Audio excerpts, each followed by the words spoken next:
जय हिंद दोस्तों। आज की इस वीडियो में हम लोग ये बात करेंगे कि जितने भी आउटसोर्स कर्मी हैं कहीं ना कहीं वो लोग कंफ्यूज हैं कि उनका जो डिपार्टमेंट है या फिर वो जहाँ पे नौकरी करते हैं उनका विभाग आउटसोर्स निगम के अंतर्गत आता है कि नहीं आता। क्योंकि आप लोगों को पता है कि रिसेंटली भी यूपी में आउटसोर्स निगम का गठन किया गया जिसमें काफ़ी शर्तें हैं जो कहीं ना कहीं आउटसोर्स कर्मचारियों के फेवर में है। ठीक है, बट अभी तक वो सारी शर्तें धरातल पर लागू नहीं हुई है जिससे उनका सीधा फायदा आउटसोर्स कर्मियों को नहीं मिल रहा है।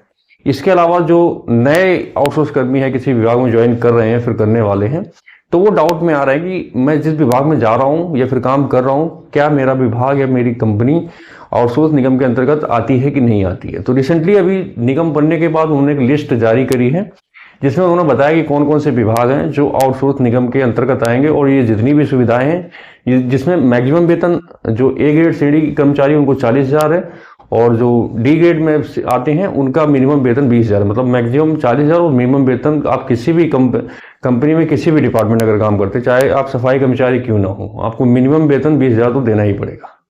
ठीक है, तो अब बात आती है कि इसमें कौन कौन से विभाग हैं और कौन कौन सी नौकरियां हैं जिसमें सारी चीजें आती हैं।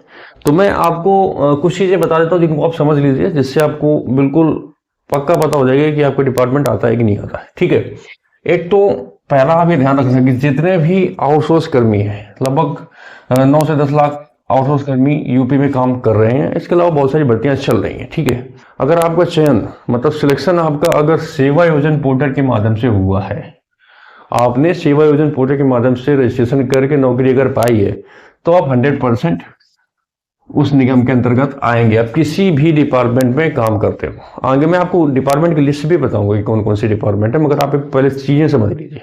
ठीक है, अगर आपका चयन सेवा योजन पोर्टल के माध्यम से किसी भी डिपार्टमेंट में हुआ है तो आप 100% आउटसोर्स निगम के अंतर्गत आएंगे। ठीक है, दूसरी चीज कि जिनका सेवा योजन पोर्टल के माध्यम से सिलेक्शन नहीं हुआ है तो क्या वो आउटसोर्स कर्मी नहीं है? ऐसा बिल्कुल भी नहीं है।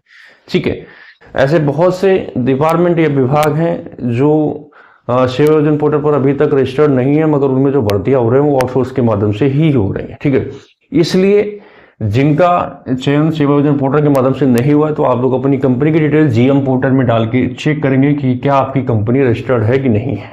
ठीक है, तो इस प्रकार से आप चेक कर सकते हैं। अब आगे मैं आपको उन सभी विभागों की लिस्ट बता देता हूँ कि कौन कौन से विभाग हैं जो आउटसोर्स निगम के अंतर्गत आने वाले हैं और उनके सारे फायदे आपको मिलने वाले हैं। तो मेरे पास लिस्ट है उन सभी डिपार्टमेंट की, आप साइड में ये लिस्ट देख सकते हैं, यहाँ पे चलती रहेगी। बाकी ये लिस्ट मैं अपने टेलीग्राम चैनल पे डाल दूंगा, तो मेरा टेलीग्राम चैनल आप लोग जाके ज्वाइन कर लें, वहाँ पे एक बार और देख सकते हैं। बाकी मैं आपको डिटेल्स में सभी बता देता हूँ। ठीक है, आउटसोर्स निगम में जो विभाग आएंगे उनमें गृह विभाग है, राजस्व विभाग, स्वास्थ्य विभाग, शिक्षा विभाग, पंचायती राज विभाग, नगर विकास विभाग, ग्रामीण विकास विभाग, सामाजिक कल्याण, परिवहन विभाग, ऊर्जा विभाग, लोक कल्याण मतलब पब्लिक PWD, कृषि विभाग, सिंचाई विभाग, वन विभाग, खाद्य एवं नागरिक आपूर्ति, महिला एवं बाल विकास, श्रम विभाग, IT एवं इलेक्ट्रॉनिक्स, चिकित्सा एवं स्वास्थ्य, चिकित्सा शिक्षा, आपदा प्रबंधन, पुलिस विभाग, सचिवालय, प्रशासन, जल शक्ति, जल निगम। ठीक है, आपको ये सोचे पुलिस विभाग में कौन से? पुलिस विभाग में भी बहुत सारे ड्राइवर हैं जो CO या फिर जो पुलिस की गाड़ी चलाते हैं वो संविदा में आउटसोर्स में भरे जाते हैं। ठीक है, इस चीज ध्यान रखना।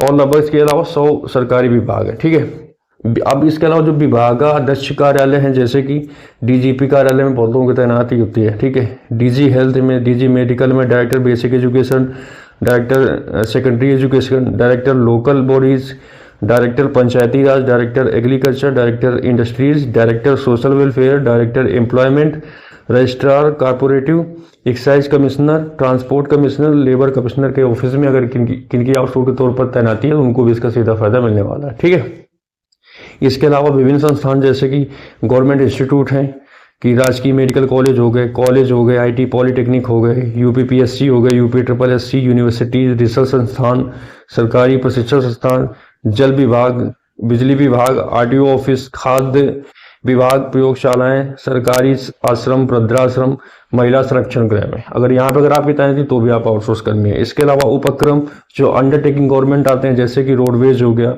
जल निगम हो गया, पावर कारपोरेशन हो गया, जल संसाधन निगम हो गया, हाउसिंग बोर्ड हो गया, यूपी मत्स्य विभाग हो गया, PICUP हो गया, UPSIC हो गया, स्टेट इंडस्ट्रियल डेवलपमेंट कॉरपोरेशन हो गया, अधिकरण हो गया, श्रम अधिकरण, वाणिज्यिक कर अधिकरण, राजस्व अधिकरण, उपभोक्ता आयोग, लोक सेवा अधिकरण। ठीक है, इनमें अगर आपकी तैनाती तो भी आप आउटसोर्स कर्मी रहेंगे। ठीक है, इसके अलावा जो समितियां हैं जैसे कि जिला स्वास्थ्य समिति, विद्यालय प्रबंधन समिति, नगर स्तरीय समितियां, चयन समितियां, कई स्थानीय कमेटियां, यहाँ पे अगर आपकी तैनाती तो भी आप आउटसोर्स कर्मी रहेंगे। इसके अलावा लोकल जो बॉडीज हैं, स्थानीय निकाय हैं, अगर वहाँ पे आपकी तैनाती है तो जैसे कि सभी नगर निगम हो गया, सभी नगर पालिका परिषद हो गया, सभी नगर पंचायत, सभी नगर आयुक्त कार्यालय, सेमी ऑटोनोमस बॉडीज, ठीक है, सरकार से आंशिक रूप से स्वतंत्र संस्थाएं, एलडीए, केडीए, विकास प्राधिकरण जैसे Lucknow development authority, Kanpur development authority हो गया, ADA Agra development authority, GDA Gorakhpur development authority, और इसके अलावा जल प्राधिकरण, UP pollution control board, UP state legal services authority, अगर यहाँ पे आपकी तैनाती तो भी आप आउटसोर्स कर्मी रहेंगे। इसके अलावा राज्य पोषित संस्थान है जैसे कि जिला अस्पताल हो गया, सामुदायिक स्वास्थ्य केंद्र हो गया, प्राथमिक स्वास्थ्य केंद्र हो गया, आंगनवाड़ी सेंटर्स हो गया, सरकारी विद्यालय, सरकारी आश्रम गृह है, टेक्निकल इंस्टीट्यूट, मतलब जितनी आशा वर्कर्स, स्वास्थ्य कर्मी ये किसी हॉस्पिटल में गांव में तैनात, लेकिन सबको आउटसोर्स में ही काउंट किया जाएगा, ठीक है। डिस्ट्रिक्ट लेवल ऑफिसर्स जैसे डीएम ऑफिस हो गया, सीडीओ ऑफिस हो गया, पासपोर्ट आपदा प्रबंधन, कृषि विद्यालय, जिला समाज कल्याण, जिला पंचायत राज, जिला शिक्षा अधिकारी, जिला स्वास्थ्य विभाग, अगर यहाँ पे आपकी तैनाती तो भी आप आउटसोर्स कर्मी हैं, ठीक है। तहसील लेवल में अगर आपको कोई काम का, जैसे एसडीएम ऑफिस हो गया, तहसीलदार ऑफिस हो गया, रजिस्ट्रार ऑफिस हो गया, राजस्व विभाग, यहाँ पे भी जितने आउटसोर्स कर्मी काम कर रहे हैं उनको भी इनका फायदा मिलने वाला, ठीक है। ब्लॉक लेवल में अगर आप काम कर रहे हैं जैसे कि बीडीओ ऑफिस में, ग्राम विकास कार्यालय में, पंचायत भवन, मनरेगा कार्यालय, आईसीडीएस और ब्लॉक शिक्षा कार्यालय, स्वास्थ्य विभाग, अगर आप यहाँ पे इनमें से किसी डिपार्टमेंट में काम करते हैं तो भी आप आउटसोर्स कर्मी ही हैं। आपको ये सारे मतलब फायदे मिलने वाले हैं। आपको मिनिमम वेतन किसी विभाग में किसी भी पद में हो आपको 20,000 तो मिलेगा ही मिलेगा, बाकी मैक्सिमम 40,000 है आपकी क्वालिफिकेशन और पोस्ट के अनुसार, ठीक है। तो इसमें ये आदेश जहाँ जहाँ आउटसोर्स कर्मचारी लगे उन सभी जगह पर लागू हैं, यानी पूरे यूपी की हर सरकारी कुर्सी, हर स्तर, जिला, तहसील, ब्लॉक, विभाग सब शामिल है, ठीक है। तो ये लिस्ट मैंने दिखा दिया, आप एक बार इसको देख लीजिए, यहाँ पे समझ में नहीं आएगी तो इसके लिए मेरा टेलीग्राम चैनल ज्वाइन कर लेना, लिंक आपको नीचे डिस्क्रिप्शन में मिल जाएगा, वहाँ पे मैं लिस्ट डाल दूंगा। एक बार जाके आप लोग सारे विभाग को विधिवत अच्छी तरीके से देख लीजिए और पूरा समझ लीजिए कौन कौन से डिपार्टमेंट है जो इसमें लागू होने वाले, ठीक है। अब बात आती है कि ये विभाग तो मैंने बता दिए, फाइनली ये जो निगम बना है इसकी शर्तें लागू कब से होंगी, है ना, क्योंकि निगम बन लगभग 2 महीने हुए जा रहे हैं बट अभी तक ये लागू नहीं है। तो अभी पहले निगम बना था, पहले रूपरेखा तैयार की गई, फिर निगम का प्रस्ताव रखा गया, फिर पारित हुआ, पास हो गया, उसके बाद अब डिपार्टमेंट इन्होंने पूरे बता दिया कि ये डिपार्टमेंट रहेंगे जो आउटसोर्स निगम के अंतर्गत आएंगे, ठीक है। तो आपको इस साल के अंत तक ये निगम की सारी सुविधाएं लागू हो जाएंगी और सभी को इनका फायदा मिलने लगेगा।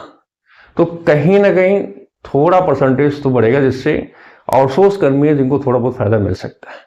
बाकी आउटसोर्स कर्मियों की तो हालत बड़ी खराब है, आप लोगों को पता है, इसके बारे में किसी को कुछ बताने की जरूरत नहीं है, ठीक है। तो ये कुछ इन्फॉर्मेशन थी जो मैंने आपको बता दिया। बाकी अगर आपको लगे कि हाँ जानकारी अच्छी है, इन्फॉर्मेटिव, तो आप लोग इस चैनल को सब्सक्राइब कर सकते हैं जिससे आप लोगों को समय पर हर एक इन्फॉर्मेशन मिलती रहे और आप लोग बेफिक्र हो कभी भी किसी वैकेंसी एप्लीकेशन कर सके, क्योंकि हम आपको बिल्कुल सही इन्फॉर्मेशन देते हैं, फैक्टफुल इन्फॉर्मेशन देते हैं और बिल्कुल सारी चीज़ें क्लियर करने के बाद ही देते हैं, ठीक है। तो आज इस वीडियो को यहीं खत्म करते हैं, बाकी आप लोग जल्दी मिलेंगे नए वीडियो में नए जन के साथ। तब तक के लिए जय हिंद, वंदे मातरम।